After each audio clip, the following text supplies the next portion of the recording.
Asante sana mpenzi mtazamaji wa Mokenya TV mahali popote ulipo, hujambo. Naomba msamaha kwa sababu hii kanda nimeileta kwa njia ya audio, sijafika kwa studio, lakini kwa sababu ni breaking news inatufanya tukaweze kuileta vile ilivyo, lakini nikirudi kwa studio nitakuwa naonekana kwa picha. Sasa kimeumana, Rais William Ruto anaendelea na ziara yake rasmi ya maendeleo katika eneo la Mlima Kenya.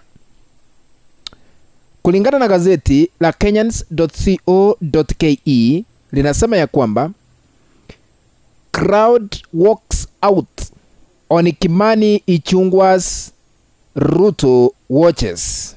Yaani wakati kiongozi wa walio wengi katika bunge la kitaifa Kimani Ichung'wah alipokuwa anazungumza kwa mkutano wa rais kule katika kaunti ya Tharaka Nithi, watu walianza kumuondokea. Mkutano huo wa rais, watu wakaanza kutoka wakienda wakijiondoa kwa mkutano huo. Kabla nizame kwa undani, na shukuru wote ambao mnatazama hii kana mahali popote mlipo, mzidi kubarikiwa. Niko na ombi moja tu, unyenyekevu na heshima kubwa. Ikiwa unatazama lakini bado hauja subscribe katika channel yetu ya Mokenya TV, kuna kitufe hapo chini kimeandikwa subscribe. Bonyeza hicho kitufe ili kuwa subscribed. Kando yake kuna kengele, bonyeza kengele ili kupata kanda zote pindi tu tunapoziweka katika mtandao huu wa Mokenya TV. Sambazia wengine katika mtandao wa WhatsApp, na asante, karibu ili tuzidi kusonga mbele pamoja. Sasa siku ya Ijumaa ilikuwa siku ya 4 kwa ziara ya Rais William Ruto ambayo itakamilika siku ya Jumamosi tarehe 5 mwezi huu wa 4 katika eneo la Mlima Kenya. Wakati Ruto alikuwa na mkutano wake katika kaunti ya Tharaka Nithi, ambapo Profesa Kindiki ambaye ni naibu rais wake anakotoka, Kimani Ichung'wah alipokabidhiwa kipaza sauti ili kuzungumza, watu wakaanza kumuondokea.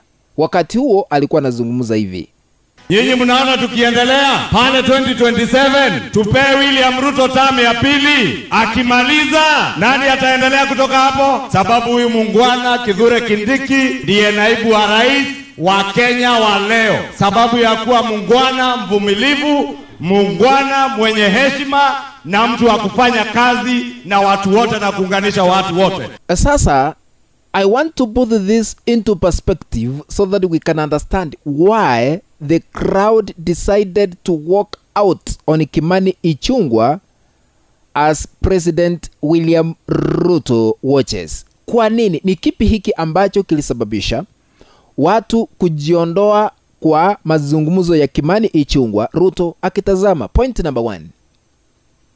Kimani Ichung'wah siasa zake ni za kukejeri viongozi wengine. Yeye anapokabidhiwa kipaza sauti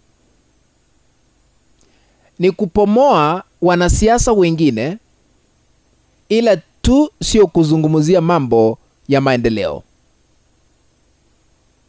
Kwa hivyo huenda hii ilichangia watu kujiondoa, kutomsikiza ili kusikia ni kipi ambacho anazungumza, wakaanza kujiondoa kwa mkutano. Number 2, usaliti wa kisiasa. Kwa nini nasema hivyo?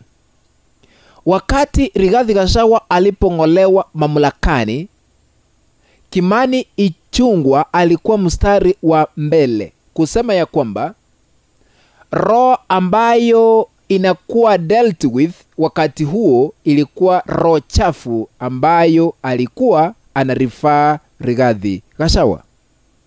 Akasema we are dealing with somebody with black heart. Kwa hivyo na Gachagua anatoka eneo la Mlima Kenya. Waachana na hizi siasa zingine za kusema ya kwamba tuko na Mlima Kenya East na West. Mlima ni mlima. Sasa Kimani Ichung'wah anapoonekana tu, anaonekana kama msaliti wa kisiasa. Ndio maana watu walikuwa wanamuondokea, wakijiondoa, hawataki kusikiza mambo yake.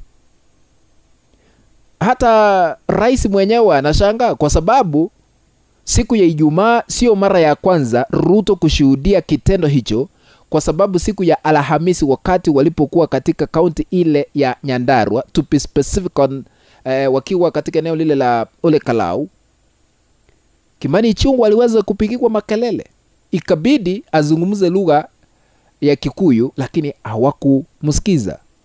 Kabidi aachane na mambo ya kuzungumza katika mkutano huo.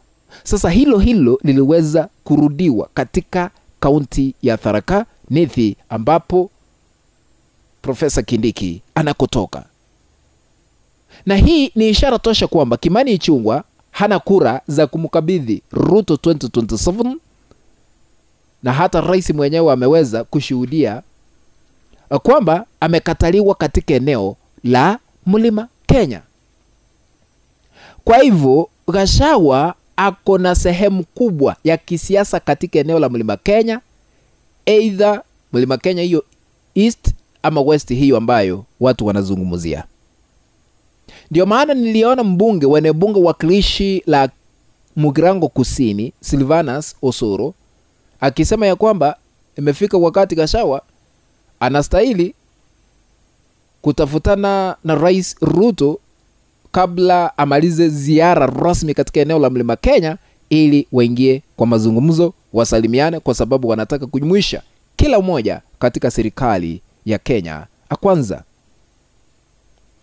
Kwa hivyo siasa zimebadilika, zimechukua mkondo mwingine kwa sababu ya Rigathi Gachagua kung'olewa mamlakani.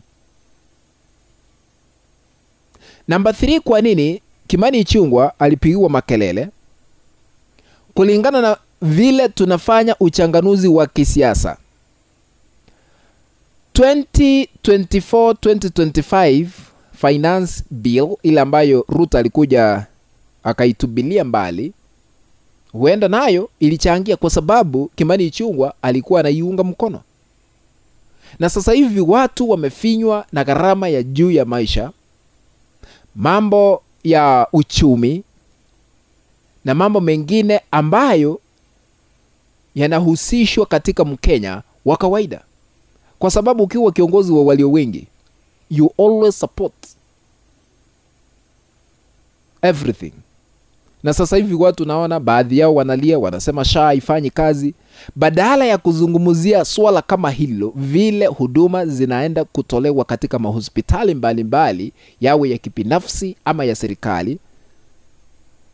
Unaanzisha siasa ambazo hazina msingi wowote. But I think Kimani Ichung'wah is high time to change, kwa sababu makelele haya ni aibu mbele ya mkubwa.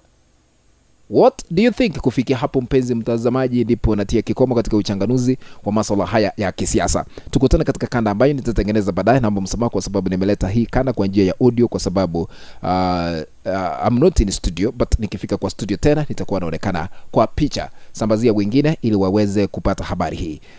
Nashukuru sana, tukutane in the next video. Bye bye for now, ladies and gentlemen.